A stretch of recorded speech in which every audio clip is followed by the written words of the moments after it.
부적격 3종 세트로 규정할 수밖에 없다는 말씀. 경륜과 자질이 충분하지 않다. 경과보고서 채택에 응하지 않는 걸로. 자유한국당, 바른정당에 이어 국민의당도 불가 입장을 밝히면서 청문보고서 처리가 불가능해졌습니다. 예, 김희수, 강경화, 김상조 세 후보자 모두에게 빨간불이 켜졌습니다. 먼저 자유한국당, 세 후보자 모두 부적격이다. 지명을 철회하라. 이렇게 요구하고 있고요. 키를 진 국민의당은 강경화 후보자에 대해선 부적격, 김상조 후보자에 대해서는 조건 부적격입니다. 김희수 후보자는 오늘 결론을 내겠다. 이런 입장입니다. 청와대가 밀고 나가려면 나갈 수 있습니다만 지금 야당 없이는 법안 하나 통과시킬 수 없는 상황에서 야당 무시하고 임명한다는 게 쉬운 일이 아니어서요. 상당한 부담이어서요. 자, 여당은 어떤 판단을 하게 될까요? 여당의 생각 듣겠습니다. 직전의 원내대표죠. 더불어민주당 우상호 전 원내대표 연결이 돼 있습니다. 우상호 의원님 안녕하세요. 네네, 안녕하세요. 결국 김동연 경제부총리만 빼고는 지금 모두 빨간불이 켜진 상황. 이거 예상을 하셨습니까? 전혀 의외의 그냥 상황으로 흘러가고 있는 것이죠. 그러니까 정권 초기에 그 야당이 이렇게까지 그 인사에 대해서 발목을 잡을 거라고는 생각을 못했죠. 이렇게까지일 줄은 몰랐다. 그 우 의원 보시기에는 저 4명 모두가 합격점이라고 보세요? 글쎄 이제 그 후보자에 따라서 본인들이 인정한 과실들이 있고 그 과실에 대한 사과도 했지 않습니까? 예. 약간의 경중은 있겠지만 대체로는 저 정도면 장관 직무를 수행하는 데 있어서 결정적인 하지나 도덕적인 어떤 결점이 있는 건 아닌 것 같다. 이렇게 국민들이 봐주시는 것 같아요. 흠은 있지만 낙마 사유까지는 아니다 이런 판단. 저는 그렇게 보고 있습니다. 지금 만약에 야당 원내대표라면 문제는 지적하되 아마 야당의 부적격 의견을 달아서 청문 보고서 채택은 할 수 있는 분들이라고 봅니다. 그 정도 상황이다. 네. 지금 가장 위태로운 사람이 강경화 외교부 장관 후보자입니다. 네. 자유한국당, 국민의당, 바른정당까지 모두 부적격. 그러니까 위장 전입이나 증여세 문제는 이건 해명을 들어봐도 문제가 심각하다. 거기다가 경륜 자질. 그러니까 능력 면에서도 이 강 후보자가 북핵이나 사드 문제를 풀기에 적합하지 않다라는 두 가지가 다 별로라는 판단을 내린 거거든요. 어떻게 생각하세요? 네. 제가 볼 때 두 가지를 좀 나누어서 말씀을 드리면요. 예. 몇 가지의 그 과실은 좀 보입니다. 도덕적인 부분. 그렇죠. 그 부분에 대해서 이제 위장 전입 문제나 뭐 한두 가지 문제는 제가 볼 때는 흠결이 있어 보이긴 하나. 예. 그 도덕적인 문제에 있어서 과거의 잣대로 볼 때 크게 문제는 안 되겠다 이런 게 있고요. 자질과 능력 문제라면 저는 그거는 말이 안 된다고 생각합니다. 왜냐하면 유엔이라고 하는 곳이 전 세계 최고 외교관들이 모여서 경합하고 협조하는 그런 장 아닙니까? 예. 그런 유엔에서 고위급 외교관으로 오랫동안 활동했던 분을 자질이 없다고 하면 저는 그거는 비외교 전문가들은 그렇게 말할 수 있을지 몰라도 저같이 외통일 해봤던 사람 입장에서 보면 그건 마치 반기문 유엔 사무총장한테 외교관 자격이 없다 이렇게 얘기한 거랑 뭐가 다르겠습니까? 저는 이분에게 있어서 그 외교관으로서의 자질과 능력은 문제 삼을게 못 된다 이렇게 보고 있습니다. 그래. 근데 뭐 대북 문제 같은 게 우리가 이제 외교부에서 처리해야 되는 중요한 문제인데 이 국내 정치, 국내 외교에 대해서는 좀 사정을 모르는 게 아니에요? 경험이 너무 없는 게 아니에요? 이런 얘기가 나오긴 하더군요. 일부 경험 부족은 분명히 있겠죠. 그러나 그것은 어느 외교관이 외교부 장관을 맡아도 자기의 주 전문 분야라는 것은 원래 다 다르기 때문에 어떻게 그러한 외교적 전문가들을 조화롭게 통솔할 것이냐는 리더십을 봐야지 어떤 특정 분야의 전문성만 들여다본다면 그건 적절한 자질평가 방식은 아니라고 봅니다. 그럼 유엔에서 했던 경험들을 미루어 봤을 때 안 해본 분야도 아마 잘 해낼 수 있을 거다. 그 정도 능력이 된다라고 우 의원은 보신다는 겁니다. 저는 뭐 충분히 자격이 된다고 보고 있습니다. 그럼 민주당은 강경화 후보자 적격이다. 청와대 임명 절차 그냥 뭐 지원하는 쪽으로 방향 잡으신 거예요? 어제 의원총회 분위기는 단 한 명의 의원도 이번에 지명된 후보자들 중에 일부 인사에 대해서 문제를 제기하거나 지명 처리를 요청하자고 얘기한 분이 단 한 분도 없었거든요. 때문에 여당과 야당의 인식 차이가 좀 있는 것 같습니다. 네. 그 청와대 임명 절차를 지원하기로 했다라는 얘기는 그럼 그냥 임명하라, 임명 강행하라 이런 쪽인가요? 임명을 강행하라고 말하는 분은 또 안 계세요. 그러니까 최대한 야당의 이해를 구하자 이 정도가 저희 스탠스라고 보면 되고요. 제가 볼 때 지금 야당들 스탠스는 제가 볼 때 조금 이해가 안 갑니다. 이해가 안 가세요? 네. 왜냐하면 정말 딱 한 명만 낭만시키겠다 이런 입장이라면 그 초기에 이낙연 총리 후보자에 대해서는 협조를 해줬어야죠. 그런데 예. 지금 인사를 발표하면 발표할 때마다 지금 발목을 잡고 있거든요. 예. 단 한 명 흔쾌한 적이 없지 않습니까? 그렇죠. 그 점에서 제가 볼 땐 너무 초기에 야당의 그 존재를 드러내야 한다고 하는 강박증에 사로잡힌 게 아니냐. 야당이 존재감 강박증에 사로잡혀서 이러는 거 아니냐? 그렇게 봅니다. 그렇지 않고서야 예. 이낙연 지사부터 김희수, 김상주, 강경화에 이르기까지 초반에 발표한 인사 전체를 문제 삼는 거는 제가 볼 땐 이해가 잘 가지 않죠. 근데 지금 빌미를 준 측면도 있다는 지적이 많아요. 무슨 말인 거 아니? 위장 전입이니 증여세 탈루니 뭐 이런 문제들 대통령의 5대 원칙으로 나는 공직자에서 그런 사람들 배제하겠다라고 공약을 분명히 했었던 것. 발목 잡힐 빌미를 준 거 아니냐? 네. 그러니까 이런 거죠. 그렇다면 그 5대 기준을 제시하고 그것을 제대로 지키지 못한 측면들을 강하게 공박을 해야지. 예. 그것 때문에 사람에 대한 인준 혹은 인사청문 보고서 채택 자체를 반대하는 것은 저는 잘못된 스탠스라고 보는 거죠. 솔직한 말로 자유한국당 같은 경우는 예. 본인들에게 소속되어 있던 장관 중에 현재 2명이 이제 감옥에 가 있지 않습니까? 그렇죠. 지금 전혀 자신들의 기준으로 보더라도 앞뒤가 맞지 않는 주장을 하고 있는 겁니다. 따라서 국민들이 그것을 동의하고 예. 저것은 야당 말이 맞다 이렇게 하기에는 본인들의 정당성조차 잘 지켜지지 않고 있는 거죠. 민주당의 오재세 의원도 그런 말씀하셨더라고요. 그 공약은 완전히 잘못된 공약이었다. 이런 이제 반성의 얘기도 하셨던데 지금 내부에서 그런 얘기가 좀 나와요. 근데 이런 거죠. 예를 들어 본인이 정권을 잡으면 좀 엄격하게 인사 검증을 하겠다 이런 의사 표현의 일종인데 예.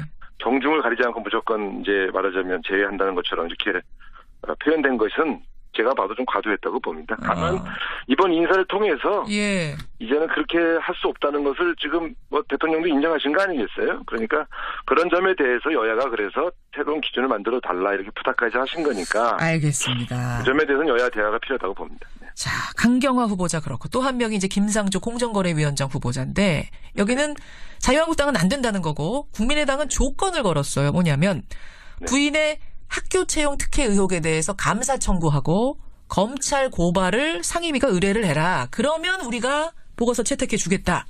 이거 받아들일 수 있습니까? 그건 조건을 걸어서 찬성한 것처럼 보이지만 그 조건 자체가 무리하기 때문에 사실 반대죠, 그건. 네. 결국은 지킬 수 없는 조건이라고 보세요. 그렇죠. 만약에 감사원 감사 청구까지 하고 고발까지 할 그럴 분이면 낙마시키라는 요구죠. 어떻게 여당이 장관을 임명하면서 그 장관에 관련된 사람들을 고발할 수 있겠습니까? 아니 근데 뭐 지킬 수 없다고 생각하지 마시고 검찰 고발했는데 문제 없으면 문제 없는 거 아닙니까? 너무 단순한 얘기인가요? 그 대통령이 임명한 인사를 여당이 고발하는 이런 모습을 보였을 때 그게 과연 청와대와 당 사이에 인사 잡음으로 안 갈까요? 제가 볼 때는 그렇게 간격을 버리려는 일종의 그 이간술책이죠. 이간질. 네, 제가 볼 땐 감사원 감사 청구라든가 검찰 고발이라는 것은 결국 야당이 주장한 의혹을 자기 스스로 입증을 못했기 때문에 수사기관이나 여러 가지 권력 감찰기관에게 그 자신들이 야당의 주장이 입증될 때까지 조사하도록 강제하자 이런 아이디어 아닙니까? 그렇죠. 저는 그 야당 의원들이 밝혀냈어야지. 자신들이 못 밝혀낸 걸 소위 사법기관이나에다가 조사를 시켜라. 그러면 이건 여기서 끝내지 않고 계속 쟁점을 삼겠다는 뜻인데 저는 다른 사람은 몰라도 김상조 후보자에 대해서 야당들이 문제 얘기하는 건 전 솔직히 납득이 잘 안 갑니다. 차라리 반대면 반대라고 솔직하게 얘기하지. 이게 지금 무슨 이제 이간 술책이냐 지금 그런 말씀을 하셨어요. 무슨 짓이냐까지 아니어도 저렇게 접근할 때는 저게 무슨 생각을 하고 하는지 왜 모르겠어요. 저도 야당 원내대표 해본 사람 아닙니까? 그러면 결국은 강경화 후보자, 김상조 후보자 둘 다 자유한국당 국민의당이 다 비토놓은 거라고 판단을 하시는 건데 이 상황에서 어떻게 합니까? 물론 밀고 나갈 수는 있습니다. 김희수 후보자 빼고는 대통령이 뭐 원하면 얼마든지 밀고 나갈 수는 있는데 그렇게 해서 협치가 깨지게 되면 지금 뭐 추경이니 정부조직법 뭐 개편안이니 이거 다 걸리는 문제여서요. 이런 경우에는 저는 정도로 가야 한다고 봅니다. 정도? 네. 어떤 게 정도입니까? 국민들의 이 여론에 귀를 기울이면서 또 야당의 이해를 최대한 구하고 협조를 기다리면서 예. 그러나 적어도 지금 이 순간에 야당과 협력하기 위해서 정략적으로 뭐 누구는 되고 누구는 안 되고 거래하거나 이렇게 하면 저는 오히려 국민들이 실망하실 거라고 봅니다. 이른바 빅딜 이런 것은 안 되고. 절대 안 됩니다. 아니 정도로 가다가 지금 이 장관 언제 임명합니까? 강경화 후보자 같은 경우는 사실 외교부 장관 한미 정상회담 앞두고 할 일이 많은데 이 정상회담 할 수는 있는 건지 제 모르겠어요. 말씀은 그 문제에 대해서는 역시 국민의 판단을 구하는 게 맞다고 봅니다. 역시 국민 야당이 예. 예를 들어 여당이 봐도 저 참 합리적이고 저 정도는 우리가 얘기 들어줘야 한다 이런 수준의 주장을 할 때는 다소 국정 운영에 무리가 있어도 협치를 위해서 양보를 해야 되겠지만 예. 지금처럼 지나치게 정략적으로 나오고 조금 국민의 상식이 어긋나는 수준에서 어깃장을 놓을 때는 국민에게 직접 호소하면서 묵묵히 갈 수밖에 없다고 봅니다. 강행은 아니라고 보시는 거고 대국민 호소 아마 그렇게 하다 보면은 국민 여론에 의해서 야당도 움직이지 않겠는가 그걸 기대해봐야 된다 이 말씀이시죠. 저는 그렇게 접근하는 것이 맞다고 봅니다. 시간이 좀 걸려도. 네, 그렇습니다. 알겠습니다. 여기까지 오늘 말씀 확인하도록 하죠. 우상호 의원님 고맙습니다. 네, 감사합니다. 더불어민주당 우상호 전 원내대표였습니다. 상황이다. 네. 지금 가장 위태로운 사람이 강경화 외교부 장관 후보자입니다. 네. 자유한국당, 국민의당, 바른정당까지 모두 부적격.